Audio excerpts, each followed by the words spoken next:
Saya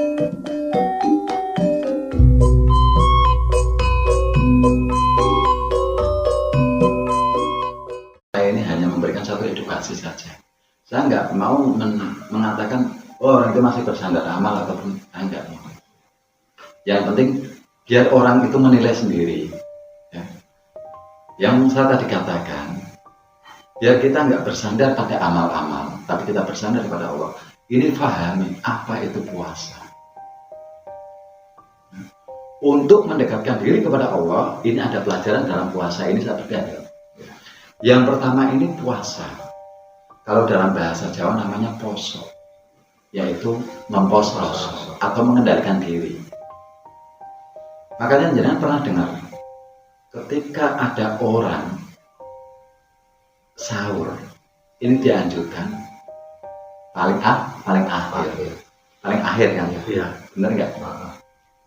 Ini sahur. Artinya kayak gitu. Ketika kita masalah perekonomian, masalah prokenya, masalah keduniawian, kita ini harus lebih melihat ke sekitar kita. Ketika perut kita kenyang, kita harus juga melihat sekitar kita, masih banyak nggak orang-orang yang membutuhkan. Kalau belum, ayo kita bantu mereka yang kekurangan. Jangan sampai kita kenyang sendiri, tapi tetangga-tetangga masih banyak yang kelaparan. Ya. Ini makanya dianjurkan untuk paling akhir. Di keluarga pun kayak gitu. Paling utama adalah akhirat dulu, baru keduniawian. Maka ada kata-kata siapa yang mau belajar ke akhirat, maka duniawi akan ikut. Tapi kalau belajar ke duniawian, akhirat akan tertinggal. Ya. Ini disimbolkan dengan apa? Ketika bersahur, kita harus yang paling belakang. Artinya biar saudara-saudara kita kenyang dulu. Ini kalau untuk keduniawian ya, kita paling akhir. Jangan kita rakus, jangan kita tamak, jangan kita berlomba-lomba untuk keduniawian, tapi berlomba-lomba untuk akhirat. Itu yang dimaksud. Ya? Jadi benar-benar. Maka di puasa itu akhirnya banyak orang membagi takjil. Nah, itulah disuruh Rahman Rahim. Untuk masalah makanan, ekonomi. Terus disimbolkan lagi ya, ada ya. Tadarus ya. Nah, tadarus ini adalah membaca ayat-ayat suci Al-Quran. Kita ini disuruh, dianjurkan apa yang kita ucapkan ini atau apa yang kita tindakan ini benar-benar daripada Al-Quran, ayat-ayat suci Allah. Artinya ucapan kita harus yang baik-baik. Tindakan kita yang baik, maka dikatakan tadarus setiap malam. Malam ini adalah simbol daripada keakhiratan. Ada lagi disimbolkan dengan ketika berbuka puasa, bersegeralah. Ya, bersegeralah.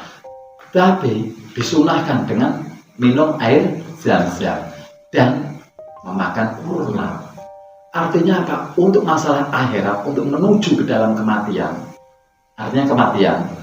Maghrib ini kematian. Ya. Akhirat, untuk menuju ke akhirat. Jenengan harus paling yang utama untuk mencari ilmu. Maka di situ disunahkan minum air zam-zam. Ilmu yang hak. Ilmu yang suci, mensucikan. Dengan cara apa? Makan buah kurma. Ngakur ke barang limo. Syahadat, sholat, puasa, zakat, menunaikan ibadah haji bagi yang mampu. Ini makanannya. Minumannya adalah ilmu-ilmu yang hak. Maka itu disuruh bersegeralah. Artinya paling utama itu. Paling utama. Makanya kan ketika di Rasulullah lahir 12 Rabiul Awal. Rabi ini kesempurnaan. Awal ini yang utama.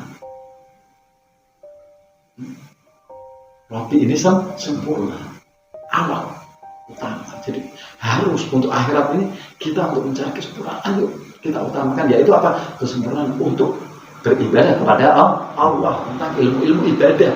Ini harus kita yang utama. Ini ya. Ada satu hikayat sahabat Nabi. Lalu Pak, ini ketika sedang di rumah, ini ada tamu datang. Ketika tamu itu datang, 2 orang, pada waktu jamnya makan, setelah mau makan, ini makanannya ini cukup buat 2 orang. Hanya sahabat Nabi ini, karena ini ada tamu ini biar makan. Akhirnya pura-puranya ini lampunya ini mati, biar gelap ya, remang-remang.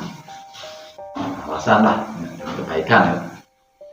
Akhirnya ditaruh makanan ini, disuruh makan. Ini sahabat Nabi ini nggak makan sebenarnya, cuman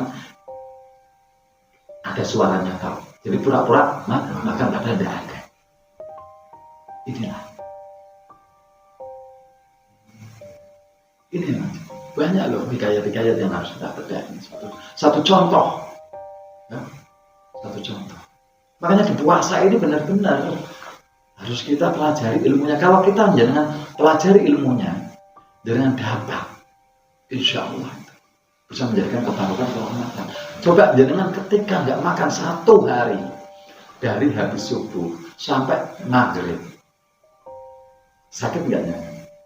Mah nggak? Ini itu yang kemarin saya bilang di sana bahwa semua sakit itu teguran daripada Allah Ta'ala. Jadi itu, makanya ada orang mengatakan kalau sahur harus paling akhir. Artinya untuk keduniawian ini kita paling akhir. Artinya apa? Kita dahulukan keakhiratan. Boleh bekerja, tapi jangan sampai melupakan ibadah kepada Allah Ta'ala. Paling utama, Anda puasa, pahami semua. Ini di puasa ini ilmunya banyak loh. Agar jangan ketika memahami, oh rasanya kayak gini ketika kita nggak makan sehari. Ini jangan tahu nanti mau makan jam berapa, yang dimakan pun tahu. Coba orang-orang yang di luar sana yang tidak mampu untuk membeli makanan atau tidak mampu untuk makan. Mereka tidak tahu jam berapa mereka mau makan, apa yang mau makan. Nah, agar hati kita ini tersentuh, kita dapat ilmunya dari puasa. Akhirnya apa? Ketika kita melihat orang-orang yang membutuhkan, benar-benar akhirnya kita tergerak untuk membantu. Dapat ilmunya nggak namanya? Rosok gitu. Kayak masuk. Lah terus kalau nggak dapat ilmunya, buat apa? Hanya dapatnya apa? Lapar sama haus. Akan dapat barokah daripada Allah Ta'ala, akan dapat rahmatnya daripada Allah Ta'ala. Ini kalau kita bisa memahami ilmunya, makna yang terdalam dalam puasa. Ya, kita disuruh setiap malam bertadarus. Artinya benar-benar ucapan kita, tindakan ini benar-benar beruntuk pada Al-Quran, beruntuk pada Rasulullah. Ya. Harus ayat-ayat suci Allah, apa yang kita ucapkan ini harus benar-benar yang baik-baik, yang bermanfaat untuk orang lain. Jangan yang merugikan orang lain, jangan yang menyakiti orang lain, apalagi memprovokasi, jangan ya, tidak boleh ya. Banyak loh kayak dari puasa kalau saya bedah semua banyak. Jadi banyak ya. Jadi intinya ini yang kayak amal-amalan biasanya dilakuin di bulan puasa itu. Jadi intinya itu tergantung individunya sendiri memaknainya seperti apa ya. Ya sebenarnya harus ada tuntunan. Ada tuntunan. Kalau dia bisa memahami ilmunya, makanya saya coba kasih edukasi kayak gitu biar berpikir. Nah kalau dia ini nanti mau buat saya biar kayak gini, itu individualisme.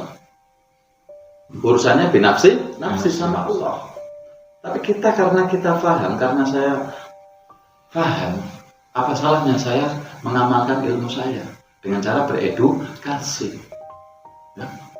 Kalau itu diterima, monggo. Kalau enggak, saya nggak memaksa kok. Karena itu hak asasi manusia. Nah, tapi cobalah kaji secara ilmiah, logika.